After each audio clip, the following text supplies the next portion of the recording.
वन्दे उत्कल जननी वन्दे उत्कल जननी वन्दे उत्कल जननी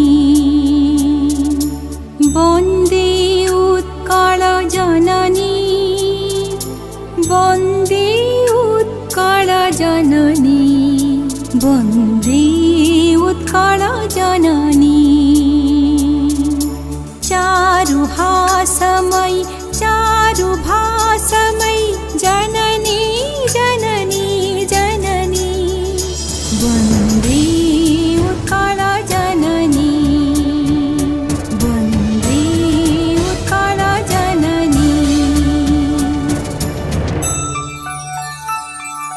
पूतपयोधि विधौत शरीरा तालतमाल सुशोभित तीरा सुप्रतटिनी कुल शिखर समीरा जननी जननी जननी वन्दे उत्कल जननी।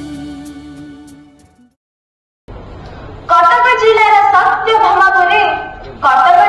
सत्यभामापुरे जन्म होइला दिने कटक जिल्लार सत्यभामापुरे जन्म होइला दिने उत्कल राज्य गढ़िबा पाई कि शपथ करिला मने उत्कल राज्य गढ़िबा पाई कि शपथ करिला मने समृद्ध सायनी स्वर्णाभरित मुखसखी अगण कीर्ति रुंधित शासित अत्याचारित विदेशी बाणिकंकर लोलुप दृष्टि अरे नागर चाल प्रथमे बंदिबा श्री जगन्नाथଙ୍କୁ द्वितीय बंदिबा आम ओडिशा राज्य को आउ तृतीय बंदिबा आम ओडिया भाषा को। अरे नागर चाल गाइबा उत्कल गाथा मने धरि देबा जातीयता प्रदेशे प्रदेशे मिसिला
योगदान करते एक भाषा भित्तिक स्वतंत्र प्रदेश गठन में प्रस्ताव गृहीत होता।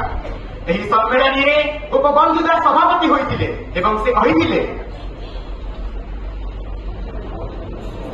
कही ओडिया जातिर आत्मा अमर अव्यय और अक्षय कौन बाह्य राजनैतिक शक्ति यही जातिर विलोप घटाई पार ना। 1920 मसीहा सिंहभूमि जिलार चक्रधरपुर अनुष्ठित होता उत्कल सम्मेलन यार सभापतित्व करते जगबंधु सिंह यही अधिवेशन जातीय कांग्रेस लक्ष्य आदर्श को ग्रहण करनेला। 1925 मसीह उत्कल सम्मेलन अधिवेशन कटक अनुष्ठित होता। कल्पतरु दास सभापतित्व करते। विभिन्न शासन संस्कार एवं कमिटी मानू उत्कल सम्मेलन तरफ स्मारक पत्र दि जाए।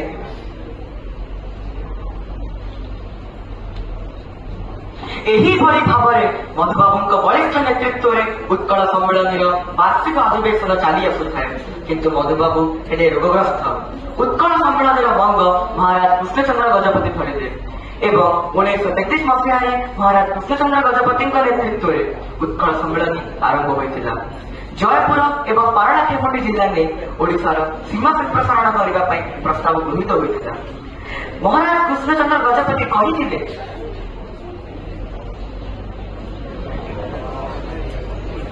ସାଂସ୍କୃତିକ ବୈଭବ ଆଧୁନିକ ସଭ୍ୟତମର ଏହି ଜାତିର ଉତ୍ଥାନ ବା ପତନ ଆପଣମାନଙ୍କ ହାତରେ। ଏହି ଜାତି ଯେ ନିଜ ଗୌରବମୟ ଅତୀତ, ଅଦ୍ୱିତୀୟ ଚିନ୍ତାଧାରା ଓ ମହାତ୍ମା ଐତିହାସିକ ଗୁରୁତ୍ୱ ପାଇଁ ଦିନେ ଦେଶର ଅନ୍ୟ ମହାନ ଜାତିଙ୍କ ମଧ୍ୟରେ ଗଢ଼ା ଯାଉଥିଲା।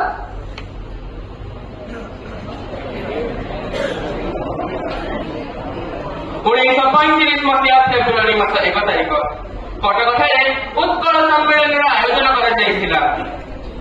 କିନ୍ତୁ ସେହି ସମୟରେ ମଧୁବାବୁ ହୋଇଥିଲେ ରୋଗଗ୍ରସ୍ତ ଏବଂ ମରିଯାଇଥିଲେ। ତାଙ୍କ ଶୋକ ସଭାର ଆୟୋଜନ ମଧ୍ୟ କରାଯାଇଥିଲା।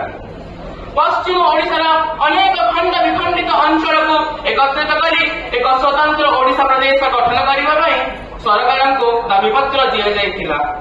ଶେଷରେ ଅନେକ ଘାତ ପ୍ରତିଘାତ ମଧ୍ୟରୁ ଗତି କରି 1936 ମସିହା ଏପ୍ରିଲ ମାସ 1 ତାରିଖ ଦିନ ଏକ ସ୍ୱତନ୍ତ୍ର ଓଡ଼ିଶା ପ୍ରଦେଶର ଗଠନ ହୋଇଥିଲା। ସେହି ସମୟରେ ମଧୁବାବୁ ମୋ ଗହଣରେ ନଥିଲେ ସତ, କିନ୍ତୁ ତାଙ୍କ ସ୍ୱପ୍ନ ସାକାର ହୋଇଥିଲା। ଉତ୍କଳ ସମ୍ମିଳନୀ ତାର ପ୍ରୟାସ ଜାରି ରଖିଛି। 2011 ମସିହାର କଥା, ଯେବେ ଆମ ଭାଷା ଓଡ଼ିଆକୁ ଏକ ଶାସ୍ତ୍ରୀୟ ଭାଷାର ମାନ୍ୟତା ଦେବା ନିମନ୍ତେ ଉତ୍କଳ ସମ୍ମିଳନୀଗଣ ଭାରତ ସରକାରଙ୍କ ନିକଟରେ ଅନୁରୋଧ କରିଥିଲେ। ଅତୀତରେ ଇଂରାଜୀରେ ଲେଖାଥିବା ଓଡ଼ିଶାକୁ ବଦଳାଇ ଆଜିର ଓଡ଼ିଶା କରିବାରେ ଏହି ସମ୍ମିଳନୀ ମୁଖ୍ୟ ଭୂମିକା ଗ୍ରହଣ କରିଅଛି। ଏହି ସମ୍ମିଳନୀ ସେହି ପ୍ରୟାସ ଯାହା ସମଗ୍ର ଉତ୍କଳକୁ ସ୍ୱତନ୍ତ୍ରତା ଦେବା ସହ ସମସ୍ତ ଓଡ଼ିଆକୁ ବର୍ତ୍ତମାନ ମଧ୍ୟ ଏକତ୍ରିତ କରି ରଖିଛି। ତେବେ ଆସନ୍ତୁ ମୋର ସମସ୍ତ ଭାଇ ଭଉଣୀମାନେ, ଆମେ ସମସ୍ତେ ଏହି ସମ୍ମିଳନୀରେ ଯୋଗ ଦେଇ ନିଜକୁ ଓଡ଼ିଆ ବୋଲି ଗୌରବାନ୍ୱିତ ବନେଇବା। ବନ୍ଦେ ଉତ୍କଳ ଜନନୀ। ଏହା ହିଁ ମୋ ପ୍ରକୃତରେ ଆଜିର ଦିନରେ ଆମର ଏହି ବରପୁତ୍ର ବରପୁତ୍ରମାନଙ୍କ ପାଇଁ ଫକୀର ମୋହନ ଦାସ, ସେନାପତି ଏସବୁ ବରପୁତ୍ରମାନଙ୍କୁ ପ୍ରକୃତ ଶ୍ରଦ୍ଧାଞ୍ଜଳି।